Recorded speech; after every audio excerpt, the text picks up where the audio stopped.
સુરત જિલ્લાના કડોદરા ખાતે ગત 8 સપ્ટેમ્બરના રોજ 12 વર્ષીય અમરેન્દ્રનું અપહરણ બાદ હત્યાનો મામલો હજુ શમ્યો નથી. હત્યામાં કુખ્યાત સોનુ મોનુની ધરપકડ જે તે સમયે થઈ ચૂકી હતી. આજે સ્થાનિકોએ આરોપીના ઘર બહાર બાઇકો સળગાવી વિરોધ કર્યો હતો.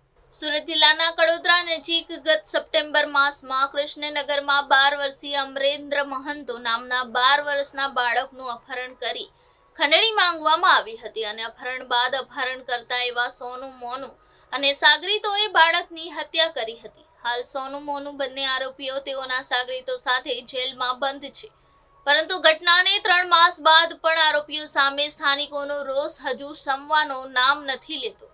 મૃતક અમરેન્દ્ર જે સોસાયટીમાં રહેતો હતો એ સોસાયટીની બાજુમાં જ આવેલ સત્યમનગરમાં આરોપી સોનુના માતા પિતા અને પરિવારજનો રહે છે. આજે મોટી સંખ્યામાં ટોળું આરોપીના ઘર પાસે ધસી ગયું હતું અને આરોપીના ઘર બહાર મૂકેલા વાહનો સળગાવ્યા હતા. તેમજ સળગાવેલા વાહનોના ટાયરો પણ બહાર કાઢીને આરોપીના ઘરમાં નાખી આગ ચંપી કરવાનો પ્રયાસ કર્યો હતો. સ્થાનિકોનો રોષ પારખીને કડોદરા પોલીસનો કાફલો પણ ઘટના સ્થળે પહોંચી ગયો હતો અને સ્થાનિકોનો રોષ થાળે પાડવાનો પ્રયાસ શરૂ કરાયો હતો. કેટલાક ઇસમોની અટકાયત પણ કરાઈ હતી. જે સમયે સ્થાનિકો વિરોધ કરી રહ્યા હતા ત્યારે તેઓએ પોલીસને પણ અડફેટે લેવાનો પ્રયાસ કર્યો હતો.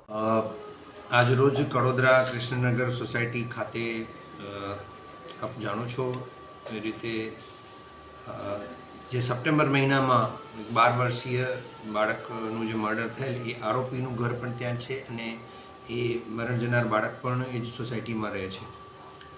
આજરોજ સોસાયટીના લોકો 30-40 જણાએ ટોળું વળી અને એ આરોપીના જે પેરેન્ટ્સ અને એમના રિલેટિવ એમના ઘરે કોઈ કામસર ગયા હતા ત્યારે એમના ઘર આગળ બંધ હાલતમાં કન્ડેમ થયેલું જે બાઇક પડ્યું હતું એ બાઇકને સળગાવી અને એમના ઘરમાંથી બહાર કાઢી અને એ પ્રકારે એમને નુકસાન પહોંચાડવાનું જે કાયદો હાથમાં લેવાની પ્રવૃત્તિ કરેલ છે એ અનુસંધાને તાત્કાલિક કડોદરા પોલીસ, એલસીબી, એસઓજી, ડીવાયએસપીની ટીમો પહોંચી અને કોઈપણ જાતનો અનિચ્છનીય બનાવ બનવા દીધેલ નથી.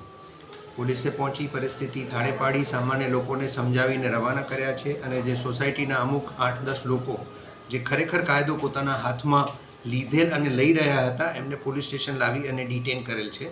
મારે સૌને એક જ વસ્તુ કહેવી છે કે પોલીસ કાયદો અને વ્યવસ્થા જાળવવા માટે કટિબદ્ધ છે. સામાન્ય માણસ પરેશાન ન થાય એની પણ સુરત રૂરલ પોલીસ સંપૂર્ણપણે તકેદારી રાખી રહ્યું છે, પણ કાયદો કોઈએ હાથમાં લેવાનો અધિકાર નથી. એ બધાએ ધ્યાન રાખવું જોઈએ. અને આ અગાઉ પણ 3-4 વખત જ્યારે આરોપીના સંબંધીઓ કોઈ સામાન વગેરે લેવા જતા હતા ત્યારે પણ સોસાયટીના લોકોએ આ રીતે એમને રોકવાના પ્રયત્ન કર્યા છે. પોલીસે સંપૂર્ણ સમજાવટ રાખેલી હતી અત્યાર સુધી, પણ આજે જે કૃત્ય થયું છે એના અનુસંધાને પોલીસ કાયદેસરની કાર્યવાહી કરશે અને ગુનો સંબંધિત આરોપીઓ વિરુદ્ધમાં દાખલ કરી અને પોલીસ કડક પગલાં લેશે. સર, પોલીસ પર અસરની કોશિશ હતી, મરચાં પણ નાખ્યા હતા, એ વાત સામે આવે છે કે એ પ્રતિકાર કરવાની એકાદ મહિલાએ આવી કોશિશ કરેલી હતી અને આવું જો પ્રસ્થાપિત થશે તો 332 આઈપીસી હેઠળ એનો પણ કલમનો ઉમેરો આ ગુનામાં અમે કરીશું.